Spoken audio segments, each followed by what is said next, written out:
நம பார்வதீபதையே அரர் மகாதேவா.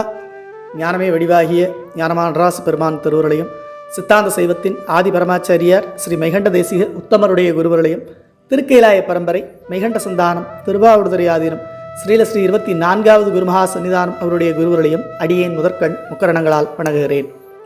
பணம் இருக்கிறவங்க இந்த உலகத்தில் நாம் நினச்சா எதை வேணாலும் சாதிக்கலான்னு நினைக்கிறாங்க. பணத்தால் எல்லாத்தையும் சாதிக்க முடியுமா? ஓரளவுக்கு சில பொருட்களை வாங்கலாம், சில நபர்களை கூட வாங்கலாம்.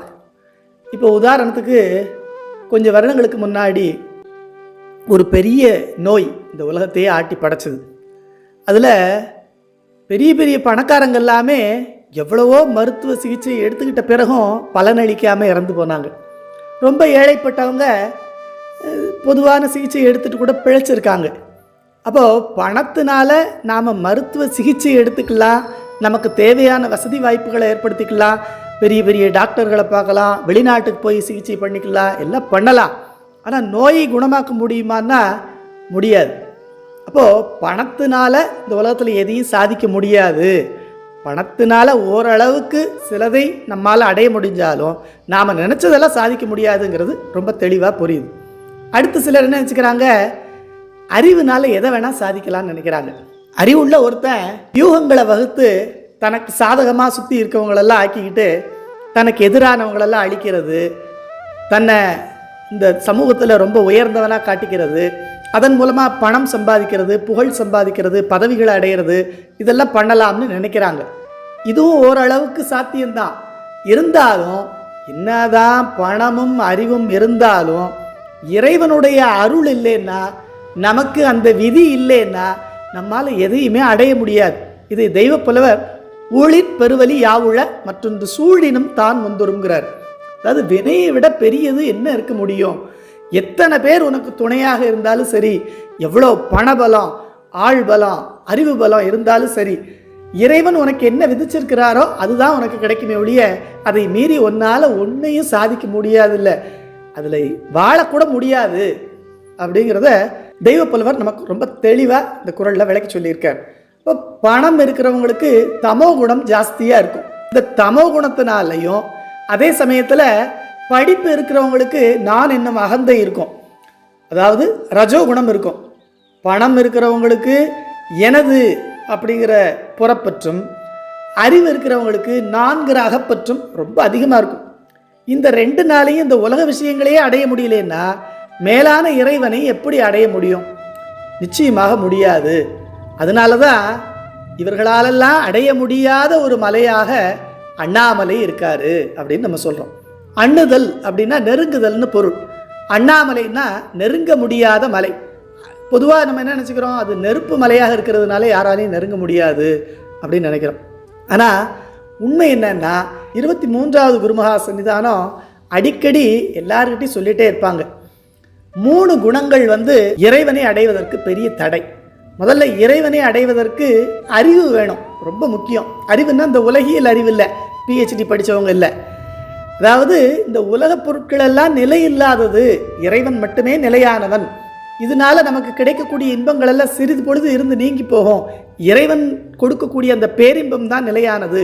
நமக்கு இந்த உயிர் இருக்கக்கூடிய இந்த வீடே துச்சில் வாடகை வீடு, நமக்கு சொந்த வீடு புக்கில் எதுனா இறைவனுடைய திருவடி அப்படிங்கிற அந்த உண்மை அறிவு இருந்தால் மட்டும்தான் இறைவன் இந்த உலகப்பற்றுக்களை விட்டு இறைவனை நம்மால் போய் நெருங்க முடியும். இந்த உண்மை அறிவு எப்படி கிடைக்கும்னா குருநாதருடைய அருளால், அவர் நம் மீது கொண்ட கருணையின் காரணமாக அந்த திருவடி ஞானம் நமக்கு கிடைக்கும். அதை பதிஞானம்னு சொல்லுவாங்க. இந்த பதிஞானம், திருவடி ஞானம், குருவருள் இதெல்லாம் கிடைக்கிறதுக்கு 3 விஷயங்கள் நமக்கு தடையாக இருக்கும்னு சொல்லுவாங்க.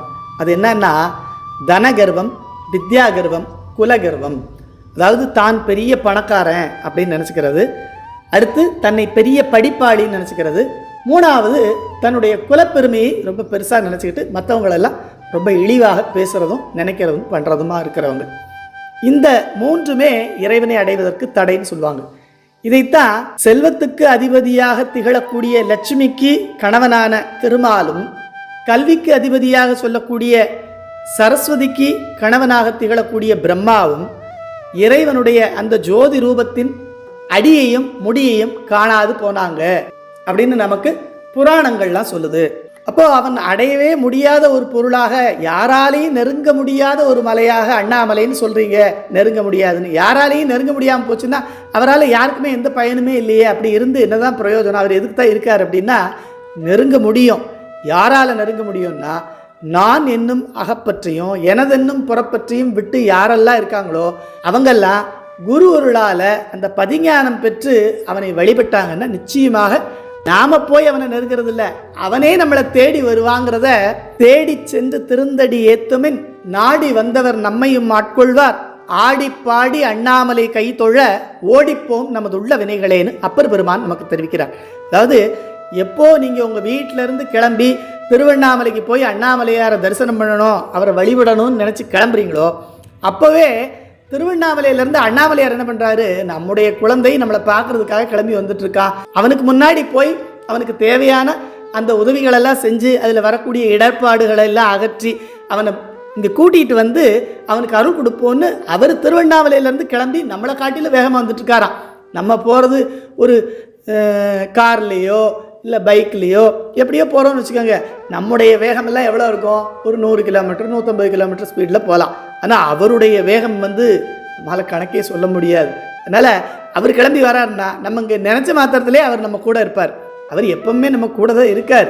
இருந்தாலும் இந்த நான் எனது என்னும் அகப்புற பற்றுக்கள் நம்மை அவரை அறிய விடாமல் தடுக்குது. எப்போ அது குருவுருளால் நீங்கி போச்சோ அப்போ நம்ம அவர் செய்யும் கருணையை உணர்ந்து உருகி, எனக்காக இதெல்லாம் பண்ணிக்கிட்டு இருக்காரு, எனக்கு என்ன தகுதி இருக்குது, நாயை விட கேவலமான பிறவினா எனக்காக இறைவனே கிளம்பி எனக்கு அருள் புரிய காத்திருக்காருன்னா நான் அவருக்கு எப்படி முழுமையாக என்னை ஒப்படைக்கணும்னு நினச்சி உங்களை முழு சரணாகதி பண்ணிட்டீங்கன்னா அவரை நீங்கள் அறிந்து அனுபவிக்கலாம். அது எப்படி சொல்கிறாரு? ஆடி பாடி அண்ணாமலை கைத்தொழ ஓடிப்போம் நமது உள்ள வினைகளேங்கிறார். இதில் ஆடுதலையும் பாடுதலையும் சொல்கிறார். இப்போது பாடும்போது ஒருத்தர் பார்த்தீங்கன்னா முதல்ல அந்த பக்கவாத்தியெல்லாம் சரியாக வாசிக்கிறானா இதாக எல்லாம் பார்ப்பாங்க, கூட்டத்தை பார்ப்பாங்க, மக்கள் எப்படி ரசிக்கிறாங்கன்னு பார்ப்பாங்க, இதெல்லாம் பார்த்துட்டே இருப்பார். நேரம் ஆக ஆக அந்த பாடகர் உச்சஸ்தாயியில் பாடும்போது அவர் தன்னை மறந்த ஒரு நிலையில் கண்ணை மூடி பாடிக்கிட்டு இருப்பார். அப்போ அவருக்கு எதிர்த்தாப்பில் இருக்க கூட்டம் ரசிக்கிறாங்களா, கூட்டம் இருக்கா, பக்கவாத்தியக்காரன் ஒழுங்காக வாசிக்கிறானா, தன்னை சுற்றி என்ன நடக்கு, நான் எங்கே இருக்கேங்கிறது கூட தெரியாத ஒரு நிலையில் அந்த பாட்டோடு லயிச்சு போய் பாடுவார். அப்படி பாடும்போது அவர் தன்வசம் இழத்தல்ங்கிற நான் என்னும் அகப்பற்றை விட்டு இருக்காரு. இதையும் பரவச நிலையில் ஆடும்போது என்ன ஆகும், நம்ம கையில் வச்சிருக்க பொருள் எல்லாம் விட்டு எரிஞ்சிட்டு அவன் பாட்டுக்கு அப்படியே ஆனந்தமாக கூத்தாடிக்கிட்டு இருப்பான். அதுபோல் எனது என்னும் புறப்பற்றை விடுதலை இந்த இடத்துல சொல்கிறார். அப்போ ஆடி பாடி அண்ணாமலை கை தொழன்னா நான் என்னும் அகப்பற்றையும் எனது என்னும் புறப்பற்றையும் விட்டு இறைவனை தொழணும். இந்த ரெண்டையும் விட்டால் மட்டும் போதாது, இறைவனையும் வணங்கினால் ஓடிப்போம் நமது உள்ள வினைகளே. எத்தனையோ பிறவிகளில் நாம் செய்த பாவமெல்லாம் நம்மை விட்டு ஓடி போகும். அதுக்கு அண்ணாமலையாருடைய அருள் நமக்கு துணை நிற்கும் அப்படின்னு சொல்கிறார். இது ஒரு புறம் இருக்க, எல்லாரும் போய் அண்ணாமலையை பார்த்துட முடியுமான்னா நிச்சயமாக முடியாது. அதுக்கும் அவர்களுக்கு கர்ம வினை பயன் இருக்கணும். அப்படி இருந்தால் மட்டும்தான் அவங்க போக முடியும். ஆனால் நாமெல்லாம் இப்படி நினச்சிட்ருக்கோம், அண்ணாமலையார் என்ன பண்ணுறாரா, யாரெல்லாம் அதுக்கு தகுதியுடையவங்களோ அவங்களெல்லாம் வா வா வான்னு சிக்னல் கொடுத்து கூப்பிடுறாராம். இது என்னங்க புதுசாக இருக்குது அப்படின்னா, நிச்சயமாக ஒரு முறை நீங்கள் அண்ணாமலைக்கு போனீங்கன்னா அவரை பார்த்தீங்கன்னா அதுலேயும் அந்த தீப திருவிழா 10 நாள் திருவிழாவையும் அன்னைக்கு நிறைவாக நடக்கக்கூடிய அந்த தீப காட்சியும் அன்னைக்கு பஞ்சமூர்த்திகளுடைய புறப்பாடு, அந்த அர்த்தநாரீஸ்வரர் கொடிமரத்தை சுற்றி ஆடுறது, மலை மேல் தீபம் ஏற்றுறது, இதெல்லாம் ஒரு தடவை பார்த்துட்டிங்கன்னா வருஷம் உங்களுக்கு போகணுங்கிறது அப்படியே நீங்கள் அதுக்கு அடிக்ஷன் சொல்லுவாங்க, அது மாதிரி எப்படியாவது போயே ஆகணும், அண்ணாமலையை பார்த்தே ஆகணுங்கிற ஒரு மன உறுதி உங்களுக்குள்ளே வந்துடும். அது என்ன பண்ணுறாரு அவர், நம்ம மனசில் இருக்கக்கூடிய இந்த உலகப்பற்றுக்கள் எல்லாம் நீக்கி நீ வா என்னை பார்க்குறதுக்கு வா வான்னு கூப்பிட்றாராம். இதைத்தான் ஆதி நடம் ஆடுமலை அன்று இருவர் தேடுமலை சோதிமதி ஆடரவம் சூடுமலை நீதி தழைக்கும் மலை ஞான தபோதனரை வாயென்று அழைக்கும் மலை அண்ணாமலைன்னு குருநமச்சிவாயர் அண்ணாமலை வெண்பால நமக்கு அருள் செய்திருக்கிறார். இன்றைக்கும் கூட நம்ம அண்ணாமலையில் பார்க்குறோம், எத்தனையோ தபோதனர்கள் அங்கே வாழ்ந்திருக்காங்க, பெரிய பெரிய ரிஷிகள், துறவிகள், சன்னியாசி, இன்றைக்கும் அவங்கெல்லாம் அந்த இடத்துல வாழ்ந்துட்டு தான் இருக்காங்கங்கிறத பார்க்கும்போது இந்த அண்ணாமலை யாராலும் நெருங்க முடியாத நெருப்பு மலை அல்ல. யாரெல்லாம் நான் எனது என்னும் அகப்புறப்பட்டு வச்சுருக்காங்களோ அவங்களால நெருங்க முடியாத மலை, யாரெல்லாம் அதை விட்டு இறைவனை முழு சரணாகதி அடைஞ்சாங்களோ அவங்கள போய் நெருங்கணும்னு இல்லை, அவரே வான்னு கூப்பிடுறதோட அவங்க அங்கே கிளம்பும்போது இவர் நாடி வந்தவர் நம்மையும் ஆட்கொள்வார்னு அப்பர் பெருமான் சொன்ன மாதிரி அவரே தேடி வந்து நம்ம ஆட்கொள்கிறாருன்னா அந்த அண்ணாமலையை நாம் இன்னும் வணங்காமல் இருக்கலாமா? நம்முடைய எல்லா வினைகளும் போக அண்ணாமலையை வழங்கி அண்ணாமலைக்கு அரோகரா, அண்ணாமலைக்கு அரோகரான்னு சொல்லி எல்லா நலன்களையும் பெற குருவருளும் திருவருளும் துணை செய்யும். சிவா திருச்சிட்டம்பல். நம்ம பார்வதீபதையே. ஹர ஹர மகாதேவா.